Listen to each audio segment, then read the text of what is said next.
Graças a Deus. Amém. Cumprimento quem ainda não cumprimentei, na paz do Senhor Jesus. E vamos ler segunda carta de Paulo aos Coríntios, capítulo 2. Vamos ler de início os versos 1 a 4. Capítulo 2, 2 de Coríntios 2, 1 a 4.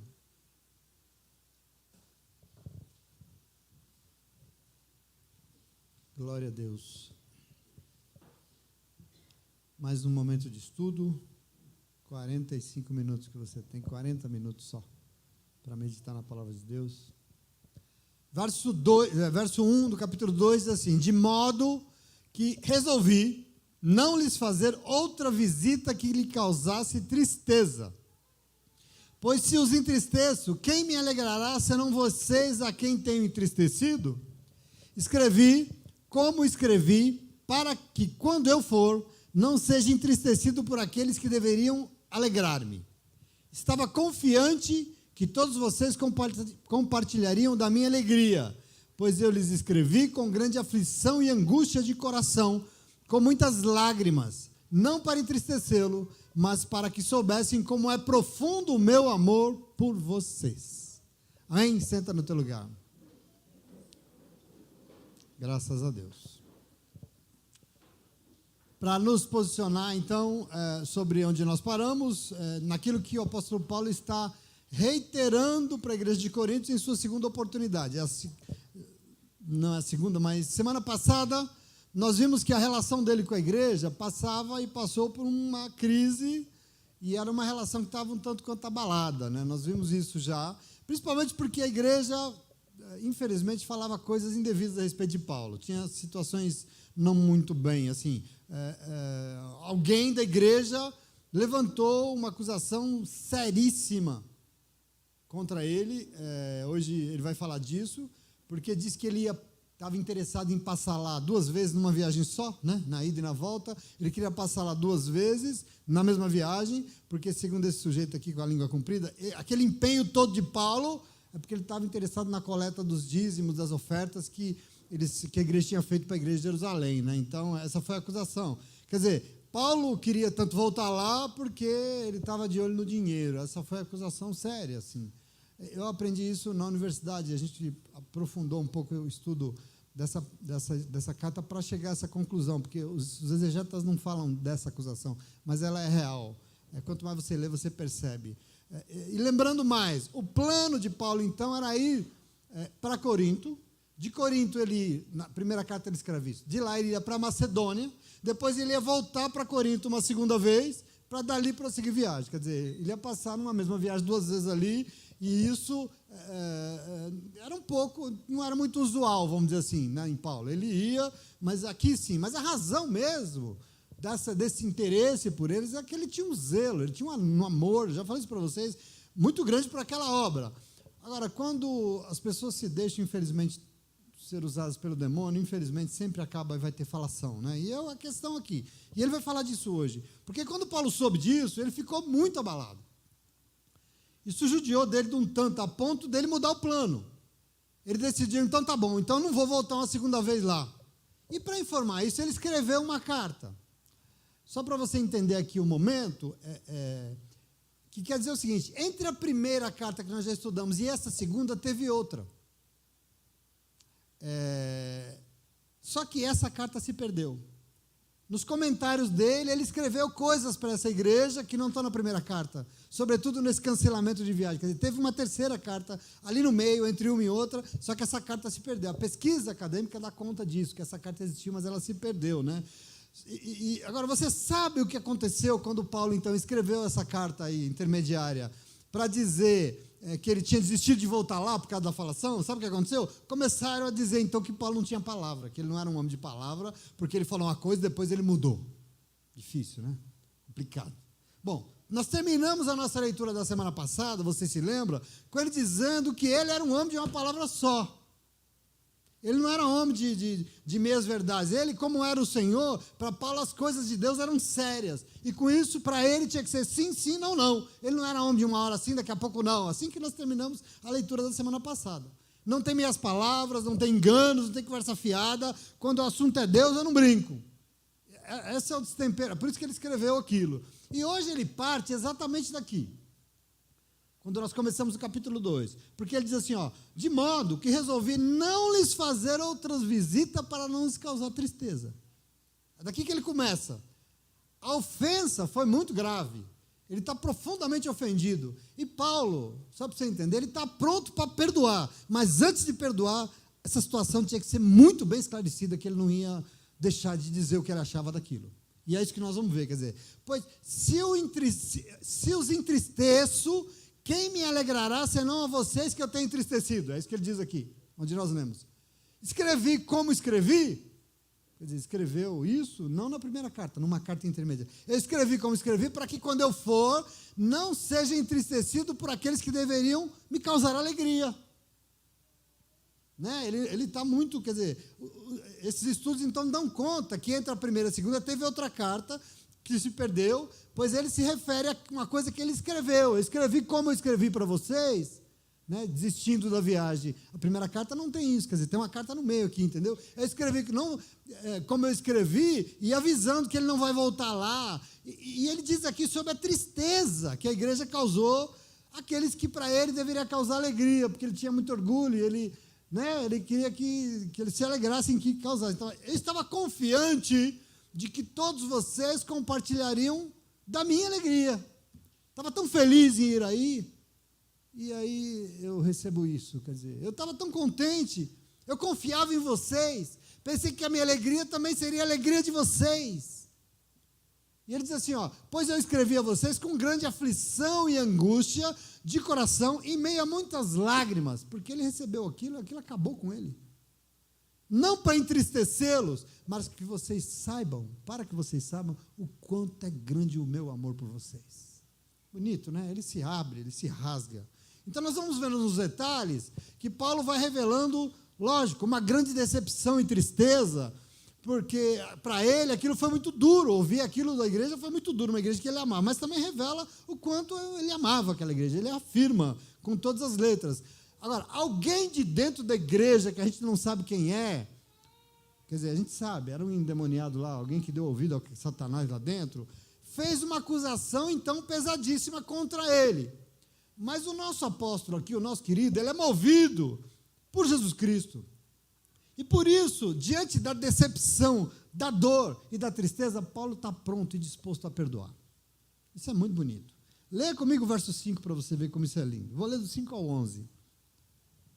Se alguém tem causado tristeza, não tem causado apenas a mim, mas também em parte, para eu não ser demasiadamente severo a todos vocês.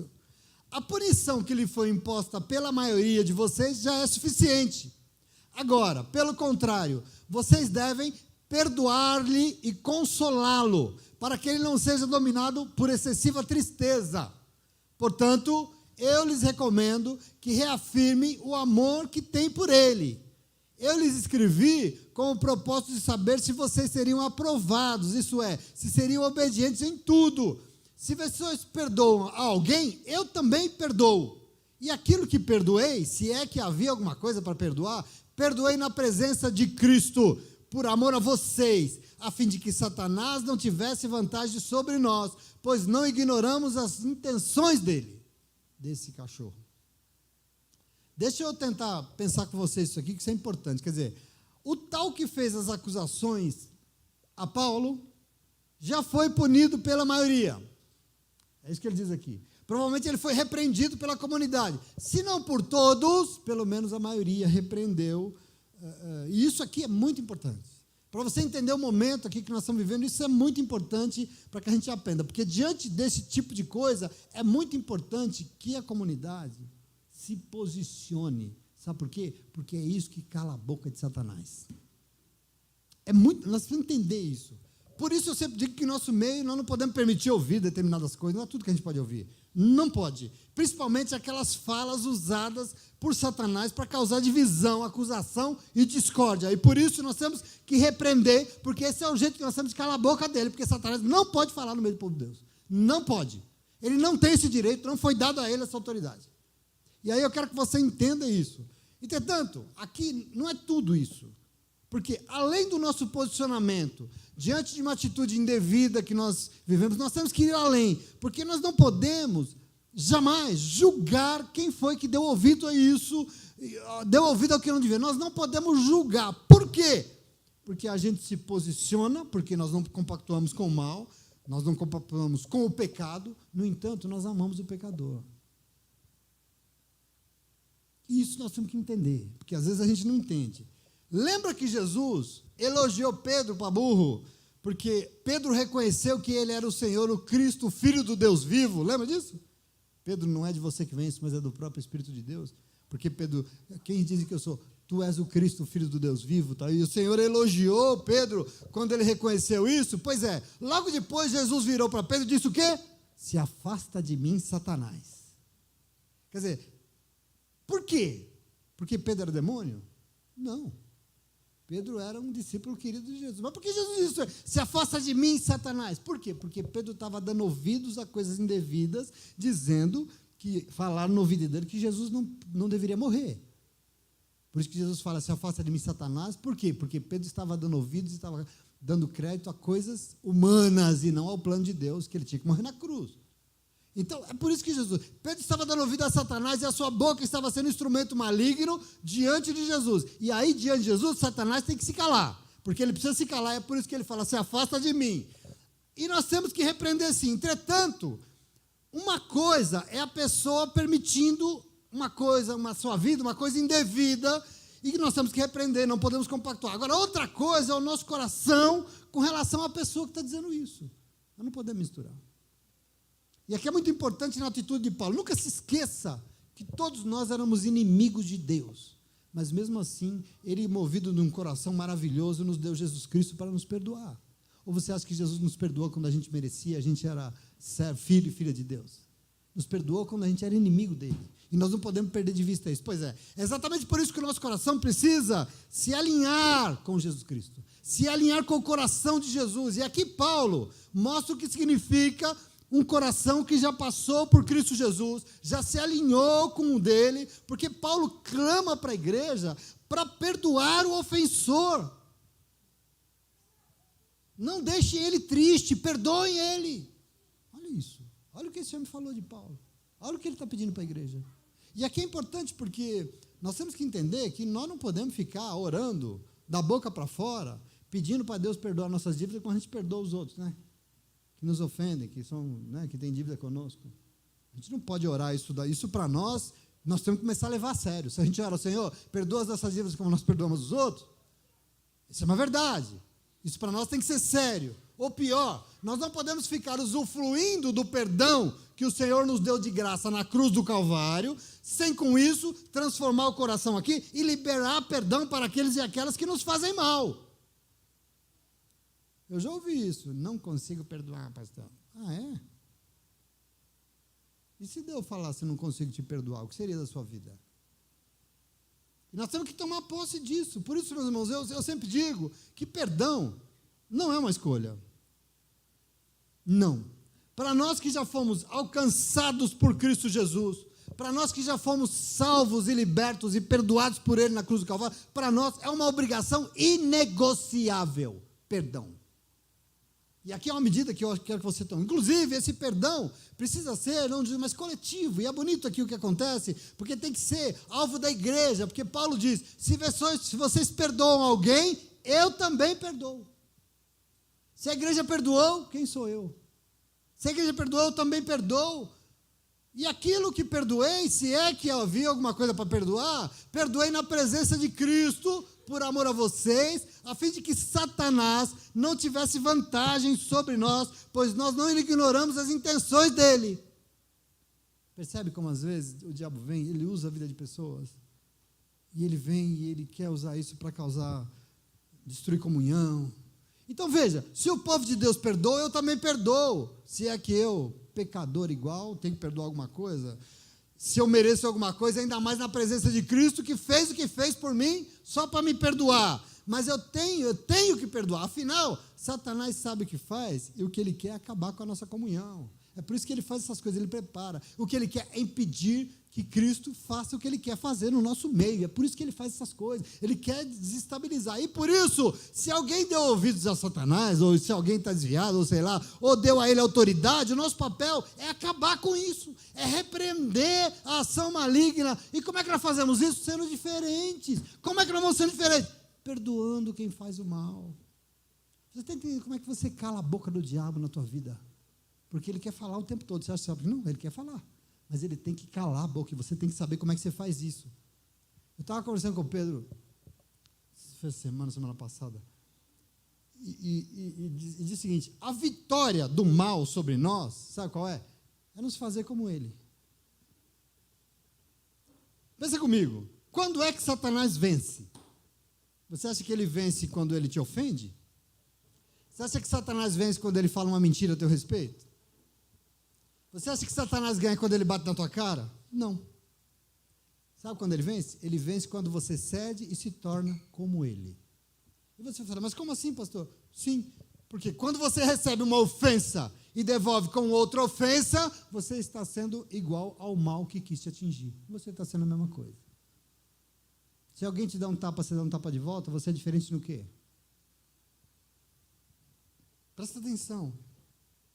Agora, se ele me atingir e eu devolver de volta perdão, o que você fez? Eu acabei de derrotar o mal que quer causar a destruição da minha vida.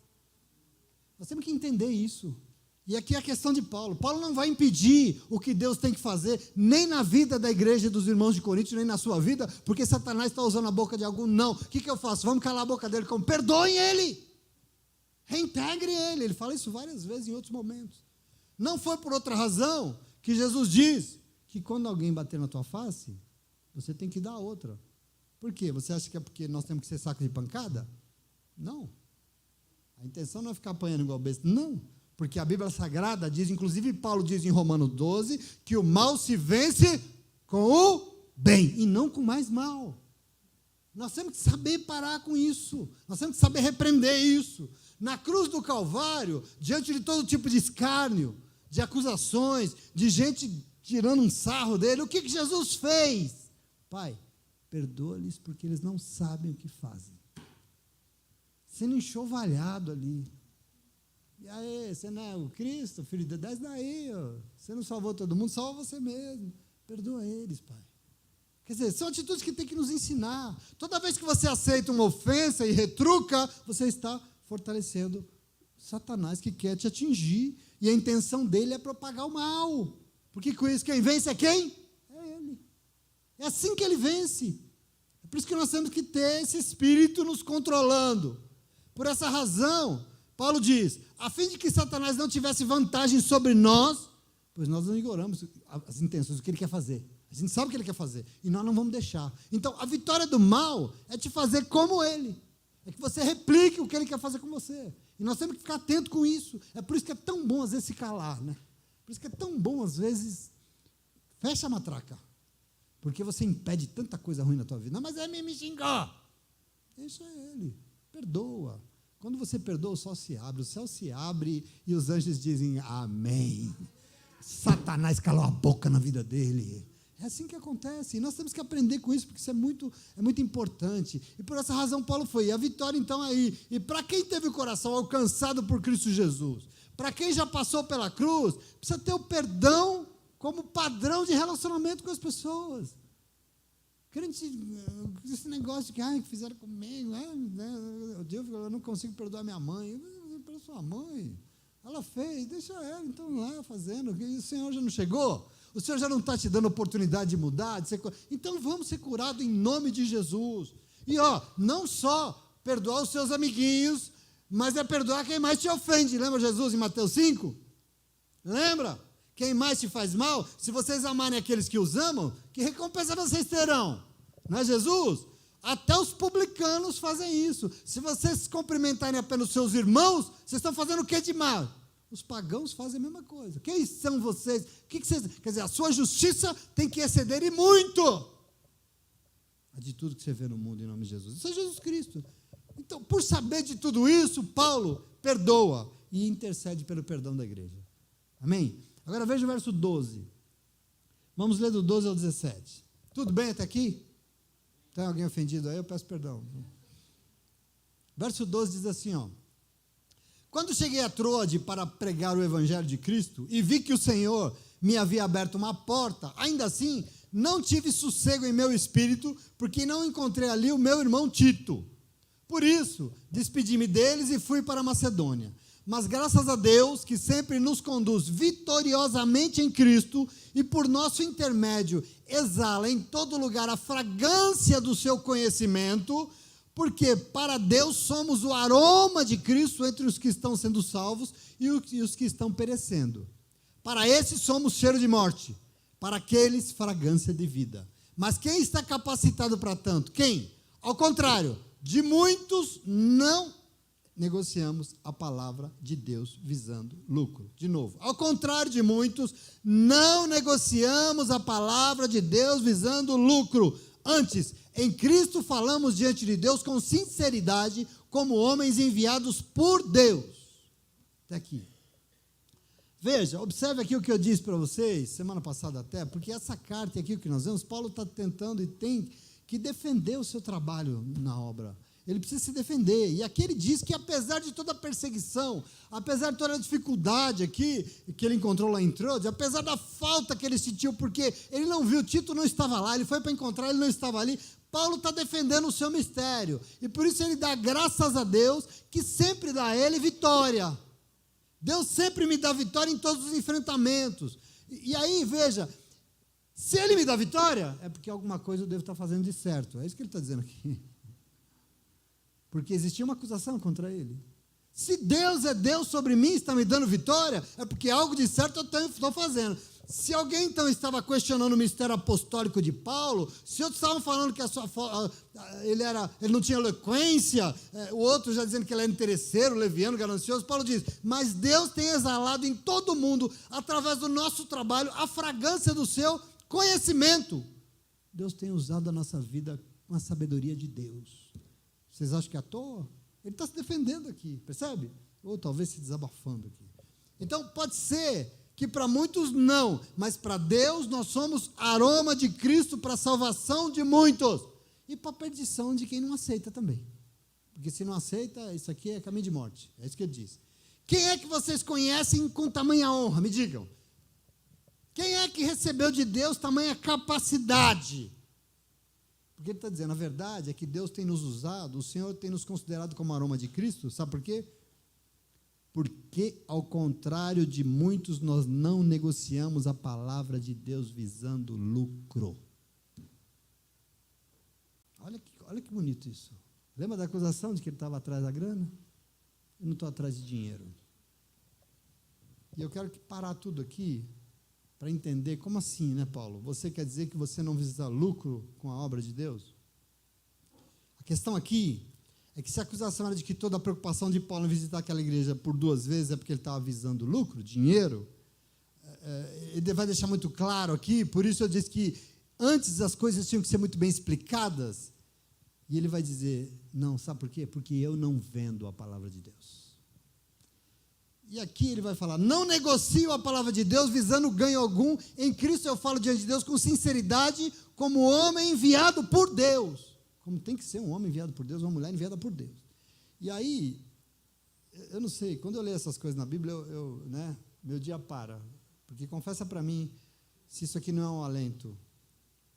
Ler um negócio desses, em pleno século XXI, em um culto dentro de uma igrejinha pentecostal, evangélica, né? Numa quarta-feira à noite. Ler um trem desse. E assistindo toda essa miséria que estão fazendo com a palavra de Deus nos nossos dias, e fazendo, sabe para quê? Para usufruir lucros. Diga para mim se isso não é um alento.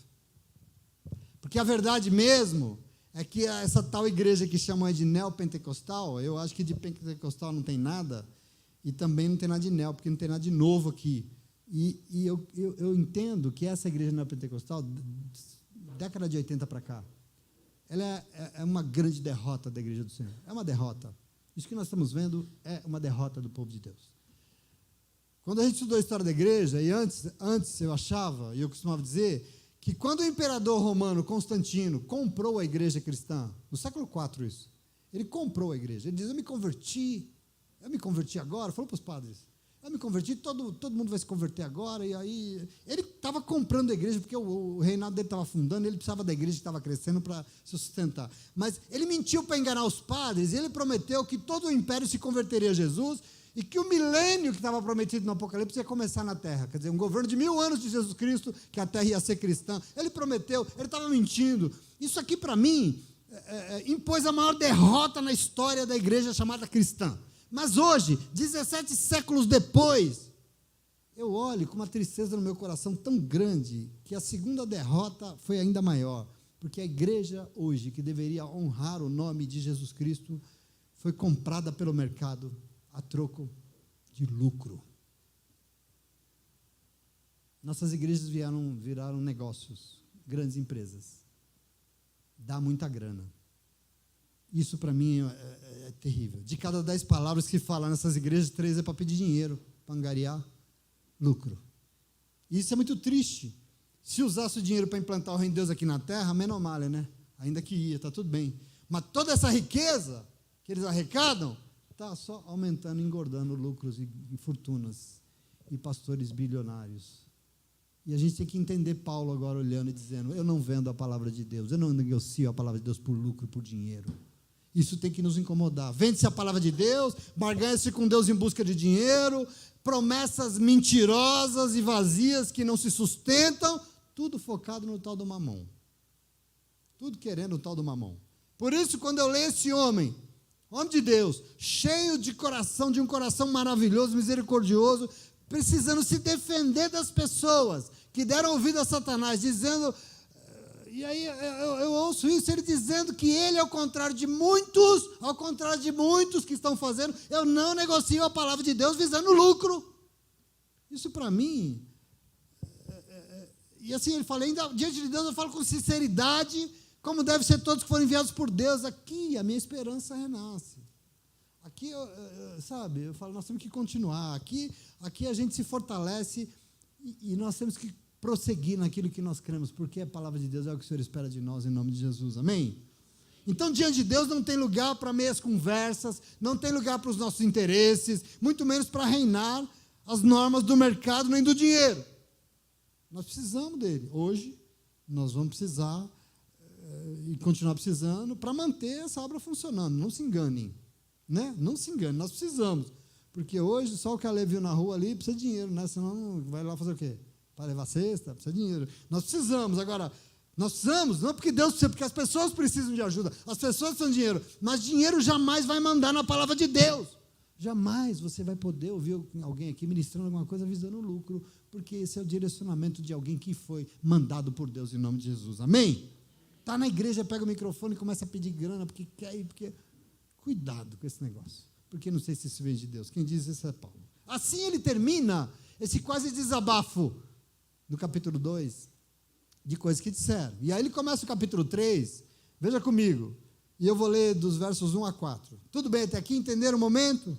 O que estava acontecendo ali? Está claro para vocês? Capítulo 3, verso 1 diz assim, será que com isso estamos começando a nos recomendar a nós mesmos novamente? Será que precisamos, como alguns por aí, de cartas de recomendações para vocês ou da parte de vocês? Vocês mesmos são a nossa carta, escrita em nosso coração, conhecida e lida por todos. Vocês demonstram que não são uma carta de Cristo, vocês demonstram que são uma carta de Cristo, resultado do nosso ministério, escrita não com tinta, mas com o Espírito do Deus vivo, não em tábuas de pedra, mas em tábuas de corações humanos. Lindo, né? Será que agora eu vou precisar começar a recomendar a mim mesmo para vocês? Será que eu vou precisar, como é hábito de algumas igrejas, pedir uma carta de recomendação para ter autoridade aí, quando eu falo? E aqui é muito interessante. Será que depois de tudo, eu preciso disso? Tudo? Porque, na verdade, queridos, aqui, uma carta que me recomende mesmo, uma carta que diga que eu sou homem de Deus, será que eu vou precisar disso? Será que eu sou homem que brinco com a palavra de Deus, com a obra de Deus? No fundo, a minha carta, sabe qual é? São vocês. É isso que ele diz. Olha que bonito isso aqui que ele diz. É a vida de vocês a minha carta. É a vida de vocês. Vocês são a nossa carta, e isso guardo no meu coração. E essa carta pode ser conhecida e lida por todos. Basta o quê? Basta ver a transformação que aconteceu na tua vida depois que eu ministrei o evangelho para você. Ele se garante. Ele sabe o que ele prega. Ele sabe o que ele faz. É isso que basta. O que Paulo está dizendo aqui? Bom, que não preciso de recomendação de ninguém, porque o que vocês presenciaram da parte de Deus através da minha vida e a transformação que produziu na vida de vocês já é minha recomendação. Eu não preciso de mais nada. Vocês são o fruto do meu ministério, não escrito em tinta, mas escrito no coração de vocês com o Espírito do Deus vivo. Olha isso como é extraordinário. E eu digo glória a Deus por isso. Vocês são a minha carta escrita, não cartinha de papel, nem como antigamente com Moisés, que era escrito em tábuas de pedra, mas é uma carta escrita em tábuas de corações humanos. E você precisa entender isso que ele está falando aqui, que isso é muito importante. Amém? Aqui Paulo está fazendo algumas oposições, anteposições importantes. Porque a questão aqui, qual é? A questão aqui é o que pode nos apresentar e recomendar para o mundo todo como homens e mulheres de Deus. Esse é o problema. Ele está se defendendo diante da igreja. Ele está, dizendo da sua... Eu estou precisando de carta de recomendação para vocês? Né? Então, o que ele está discutindo? O que é que pode nos apresentar, nos recomendar para o mundo como homens e mulheres de Deus? O que serve? Nós somos de uma carta de recomendação, quer dizer, para que serve uma carta de recomendação? Não sei se você já pensou nisso. Em alguns lugares, só para fazer uma comparação, aliás, tem lugar que eu acho que ainda tem isso, mas era muito comum antigamente, no mundo do trabalho, que se você fosse procurar um emprego, você chegava lá, talvez te pedisse uma carta de recomendação do seu último emprego. Era comum isso. Hoje em dia caiu de moda um pouco, né? Mas era uma prática. Por quê? E para quê? Porque o seu último empregador tinha que dizer que você era um bom funcionário e ele ia te recomendar para quem quisesse te contratar de novo. Era uma carta de recomendação. Pode contratar isso aí porque ele é um bom funcionário. Isso é uma carta de recomendação. É para isso que serve. Então, veja, antigamente a pessoa vinha congregar na igreja, ela vinha, pastor, eu vou congregar, eu trouxe uma cartinha do meu antigo pastor. Ela está dizendo que eu sou um homem de Deus, uma mulher de Deus, que eu jejuo, que eu oro, que eu não peco, que eu não... Mas essa prática, é disso que Paulo está falando. E parece que lá naquele momento, essa prática já existia. Porque ele diz assim, será que nós precisamos, como alguns têm feito, de cartas de recomendações para vocês? Quer dizer, alguns faziam isso. Era comum, quer dizer. A questão posta aqui diante de nós, pela palavra de Deus, nesse momento, queridos, é o que pode nos recomendar para os outros? Para quem quiser saber que nós somos homens e mulheres de Deus. Nós vamos ter que escrever uma carta, imprimir, andar no bolso e falar, sou eu. Quer o meu currículo? Está aqui, eu sou homem de Deus. Sabe o que eu fico pensando nessa hora? Imagina a gente chegando lá no céu e lá sendo necessárias as credenciais da nossa vida, para a gente entrar. O que será que nós temos para apresentar, para nos recomendar para a glória? Né? Eu fico pensando assim. Mas para entender isso, você precisa entender o que Paulo está dizendo aqui, porque não é à toa que ele diz que ele não precisa de cartas escritas em tábuas de pedra, porque para ele, carta mesmo era o testemunho de vida das pessoas que receberam a palavra da boca dele e transformaram as suas vidas. Isso para ele é a carta, é isso que vale. O que importa, na verdade, talvez seja isso que é cobrado de nós lá no céu. Aqui está a questão, porque normalmente a lógica religiosa é baseada em leis escritas. Algumas em tábuas de pedra, como são para os judeus e foi para os judeus, outras em livros de doutrinas. Entretanto, queridos, depois que Jesus Cristo veio, depois que Jesus Cristo nos alcançou, não é somente o que está escrito com tinta, muito menos com pedra, que diz quem somos nós. Porque em Cristo Jesus, a lei, a doutrina existe, tudo bem, ou qualquer outra coisa fora de nós, mas isso não diz quem nós somos. Não diz quem nós somos, porque quando Cristo vive em nós, a única coisa que vai nos definir é a transformação que Cristo produziu dentro de nós. Dentro de nós. De forma que quem quiser ver, pode ficar à vontade, pode olhar, porque aqui tem um servo, tem uma serva de Deus. Não é cartinha, não é aquilo que aconteceu aqui dentro. Aqui está a nossa carta, aqui está a questão, aqui está um negócio que se chama conversão. E é muito importante isso que Paulo está dizendo. Pensa na nossa vida diante do Senhor. O que é que conduz toda a nossa vida? Eu quero que você compreenda isso mais ainda. O que é que conduz a nossa vida? O que é que nos direciona? O que é que mostra o melhor caminho? O que é que nos alerta dos buracos do caminho? Bom, é a palavra de Deus. Sim ou não? Onde está a palavra de Deus? Na Bíblia Sagrada. A Bíblia Sagrada, que a gente sabe que é inspirada pelo Espírito Santo. Sim ou não? Como é que é essa Bíblia aqui? Bom, é um livro escrito em papel, em tinta. Sim ou não? Não é isso que é esse livro? É um livro escrito com tinta em papel. E eu pergunto, esse livro diz quem você é? Esse livro diz quem somos nós? Pergunto mais, o simples fato de você colocar a Bíblia na estante da tua casa diz que a tua casa serve ao Senhor? O simples fato de você colocar a Bíblia debaixo do teu braço diz que você é um verdadeiro servo de Deus? Acho que não, né? Portanto, veja bem aqui, uma das maiores revelações que eu recebi da parte do Espírito Santo de Deus na minha caminhada com Ele é que esse livro aqui não é nada mais do que um livro. Presta atenção nisso aqui. Pastor, quer dizer que isso aqui não é a palavra de Deus? E vou dizer para você, não. Isso aqui, não. Compreenda isso comigo, isso é muito importante. Isso aqui é um livro escrito com tinta em papel, mas ele não é a palavra de Deus. Muitos dizem que ele contém a palavra de Deus. Não é. Contém a palavra de Deus. Mas o que está escrito aqui só se tornará a palavra de Deus quando isso que está ali escrito aqui for lido, ouvido, entrar nos nossos ouvidos, alcançar o nosso cérebro, nos dar compreensão, for compreendido, e por ter sido compreendido, descer para o nosso coração e se tornar uma ação. Aí virou palavra. Vou explicar de novo. Só quando o que está escrito for lido, ouvido, compreendido, desceu para o coração e causar uma ação é que se torna a palavra de Deus.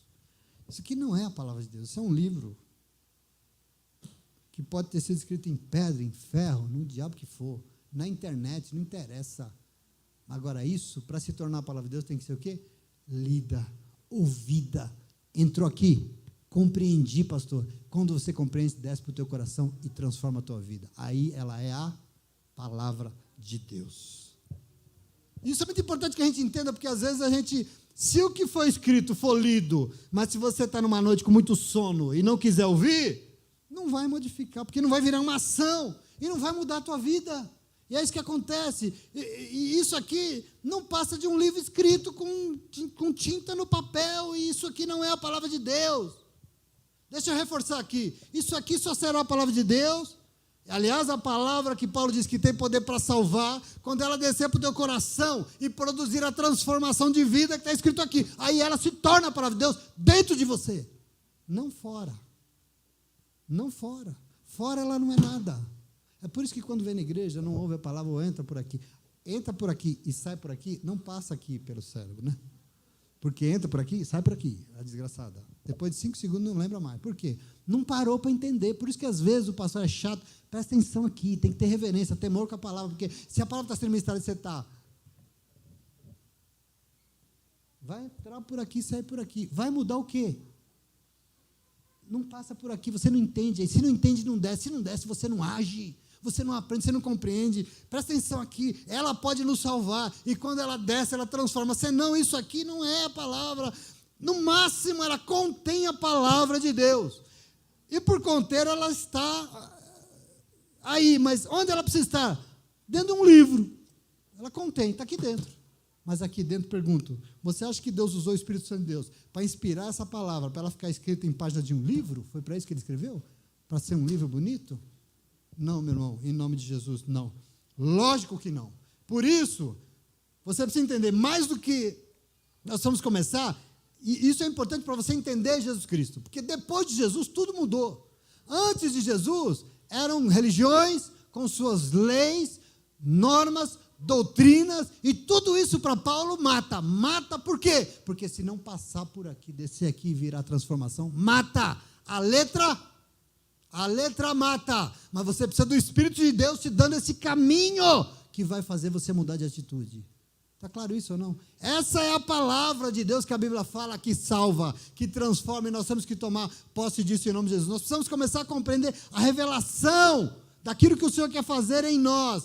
E aqui você precisa compreender uma coisa que é fundamental. A única coisa que nos recomenda como um verdadeiro homem e mulher de Deus não é a Bíblia na nossa estante aberta no Salmo 21, 91, não é a Bíblia debaixo do nosso braço, mas é a Bíblia escrita, lida, ouvida, compreendida, gravada em nossos corações, porque quando ela for gravada, ela vai mudar o nosso coração, ela vai nos constranger, ela vai dizer, está errado isso, e você vai ser outro tipo de ser humano, outro tipo de pessoa. Aqui tem salvação. Aqui está o problema do mundo evangélico. Você compreende isso? É fundamental isso, é muito importante. Vai fazer o que está aqui dentro ser outra pessoa. Eu vou ser absolutamente o contrário do que eu sempre fui, porque a palavra de Deus entrou aqui e ela mudou todas as coisas. E essa relação nós precisamos estabelecer. Não é o que está fora. Não é uma carta escrita com tinta. Não é um mandamento escrito em tábuas de pedra que diz quem eu e você somos. Não. Às vezes a gente acha que é, né? Mas é a transformação que Jesus Cristo produziu dentro de nós, em nossas vidas, que nos recomendará para quem quiser olhar e conhecer esse tal de Jesus Cristo que a gente adora e fala tanto dele. Como é que as pessoas vão conhecer Jesus? O grande mal da religião é isso, porque a gente quer medir as pessoas pelas doutrinas religiosas. E assim, eu sou crente porque eu não fumo, eu sou crente porque eu não bebo, porque a doutrina diz que é pecado. Eu não fumo porque eu não cometo adultério. Eu não peco porque eu não roubo, eu não mato. Afinal, a lei diz que é pecado, então eu não faço, então eu sou crente. Me perdoe, mas eu conheço uma imensidão de pessoas que não fumam, não bebem, não matam, não roubam, não adulteram, mas de Deus não tem nada. De Jesus Cristo não entende nada, mas não faz nada disso. Qual que é a diferença? Qual que é a questão? E nós temos que tomar posse disso. Eu acho que está mais do que na hora da gente amadurecer. O povo de Deus precisa crescer e dar um basta nessa coisa que Jesus Cristo chamava de hipocrisia religiosa. Porque isso é um fariseu que fazia. É um cara baseado numa lei externa. E aí, por fora, era uma beleza, mas por dentro era o quê? Sepulcro caiado, cheirava mal, trapo de imundície. E aqui é o problema, que nós temos que começar a dizer não, meu irmão, não é nada do que é fora de nós que vai dizer que nós somos servos e servas de Deus, porque o próprio Jesus disse que o grande mal é o que sai de dentro de nós e não o que entra. Jesus diz isso ou não? O mal é o que está aqui dentro que sai, meus irmãos. Por isso a transformação tem que acontecer lá dentro. A gente fica julgando as pessoas pela cor da pele dela, pelo vestido, pela roupa, pelo carro, pela casa. A gente julga as pessoas pelo que está de fora. Mas não é o que está fora, é o que está dentro. E aí você vai falar, é pecado beber? Eu vou dizer para você, não. Mas é pecado o que sai daí de dentro quando você não sabe beber. Isso é pecado e é dos grandes. Dos grandes. E nós temos que tomar posse disso. A irresponsabilidade é pecado, aliás, de morte, eu não sei se você sabe. Pecado de morte. E o mau testemunho que a pessoa dá vai estar recomendando o seu Deus para os outros através daquilo que você está fazendo? Vai ou não? Onde é que está o pecado? Está na droga? Está na bebida? Está no cigarro? Está aqui dentro. E é isso que nós vamos responder para o Senhor. E nós temos que tomar posse disso, porque não pode ter hipocrisia. É pecado fumar? Não. Mas acabar com a vida que Deus nos deu de graça, uma vida preciosa demais, é pecado, e é pecado de morte.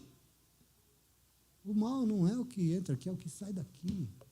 E nós temos que entender essas medidas que nos levam diante de Jesus, porque para nós pecado é não cumprir o que está escrito aqui. Tá bom, isso aqui é outra coisa, isso aqui precisa entrar aqui e produzir o que não é pecado, precisa produzir vida aqui dentro, se não produzir não adianta. E assim é pecado, matar, roubar, adulterar, é assim. E é muito, entretanto, nós não vamos ficar achando que uma cartinha de recomendação, que o que está escrito em um livro, vai dizer quem nós somos, porque não vai. Porque não adianta vir para a igreja, não adianta dizer que é crente, que é batizado, que lê a Bíblia e tal. Se não muda a atitude, não adianta, está se enganando. É hipocrisia isso. Está claro isso, sim ou não? Estou inventando? Desculpa, o nome disso é Jesus Cristo. Às vezes a gente fica julgando a pessoa pela roupa dela, pelo carro, pelo que está do lado de fora. Às vezes a nossa fachada, que não é nem tão verdadeira, isso não vai dizer para Deus quem nós somos. O nosso Instagram não adianta, porque aquilo é mentira, ou não é? No máximo que a Lê filma lá, né, Lê? Aquilo é verdade. É mentira, isso não diz quem você é, não diz quem nós somos. Porque para o Senhor, eu e você, somos servos e servas do Deus vivo. Eu e você, é isso que nós somos para Deus. E nós somos por quê? Porque eu vou na igreja, mas eu não só vou, eu ouço a palavra com temor, eu deixo a palavra entrar aqui em meus ouvidos, eu compreendo e eu permito que ela desça para o meu coração. E por isso, depois que Jesus entrou na minha vida, depois que eu fui para a igreja, depois que eu me converti, eu nunca mais fui o mesmo, eu sou outra pessoa. Está aqui a medida. Você entende isso? O nome disso é conversão. Isso é muito importante. Senão, meus irmãos, nós estamos nos enganando. Nós estamos nos enganando diante de quem? Para quem? Nós estamos falando de quem? De Deus. E nós precisamos tomar posse. Alguém que é outra pessoa que usa a vida, o meu testemunho, para recomendar Jesus Cristo para quem quiser olhar para mim. As pessoas vão olhar para mim e falar, eu quero ver esse Jesus aí que você serve. Isso aí me interessa. Isso aí é legal, hein? Ah, mas que igreja que eles querem? Né? Quer dizer assim, quer conhecer Jesus? Lê a Bíblia. Não. Quer conhecer Jesus? Olha para cá. Ler a Bíblia é um negócio que você vai fazer. Então, um privilégio, né? Deixa eu falar um privilégio aqui para você. Pouquíssimas pessoas têm. Quer conhecer Jesus? Vamos comigo na minha comunidade. Sabe por quê? Porque lá você vai saber quem é Jesus. Sabe por quê? Porque lá tem um povo reunido que vai te abraçar. Lá tem um povo reunido que vai te amar, que vai te envolver na obra, porque ora por você, que vive Jesus Cristo. Então, vamos lá que você vai saber quem é Jesus. Esse privilégio nós também. Eu tenho, graças a Deus. Eu posso ir na rua e falar, quer conhecer Jesus? Vou levar você no culto da minha igreja, você vai saber quem é Jesus. Porque lá tem gente que realmente quer viver e quer passar por isso, que é conhecer Jesus Cristo. Por isso Paulo diz, a minha vida, meu trabalho na obra de Deus, é uma carta de recomendação para quem quiser ler, porque vai ler e vai conhecer. Conhecer quem? Conhecer eu? Não, conhecer o Deus que eu sirvo em nome de Jesus. Essa é a minha recomendação. Amém? Então que nessa noite me perdoem o destempero. Vocês me perdoam? Mas que nós possamos permitir que isso que nós estamos lendo aqui hoje, ouvindo, isso tem que entrar e causar compreensão, e compreensão daquilo que o Senhor espera ver quando nos olha. Porque, querido, se nós não deixamos descer para o coração isso que nós ouvimos, e nós deixarmos que o Espírito Santo de Deus entre aqui e transforme as nossas vidas, não adianta. Não adianta vir na igreja, não adianta. Se esse processo não acontecer em nós estamos nos enganando, e nós temos que tomar posse. Às vezes eu vejo umas atitudes dentro de algumas igrejas, e eu fico pensando assim, Deus não precisa disso aí. Deus não precisa dessa adoração. Deus não precisa dessa hipocrisia. Deus não precisa disso. Deus não deseja esse tipo de adoração, porque o que o Senhor deseja é um povo verdadeiro, que diz não para essa hipocrisia religiosa, legalista, mas que já recebeu, compreendeu e conheceu Jesus Cristo, e por isso transformou completamente as suas vidas. É disso que Deus precisa, em nome de Jesus, e é isso que Ele vai encontrar nesse lugar, com a graça de Deus e com a ajuda do Espírito de Deus. Amém? Você entende isso? É muito importante isso. Então, se você pode receber esse momento da palavra de Deus, se você aceita, se você goste ou não, aplauda o Senhor. Glória a Deus. E fica de pé.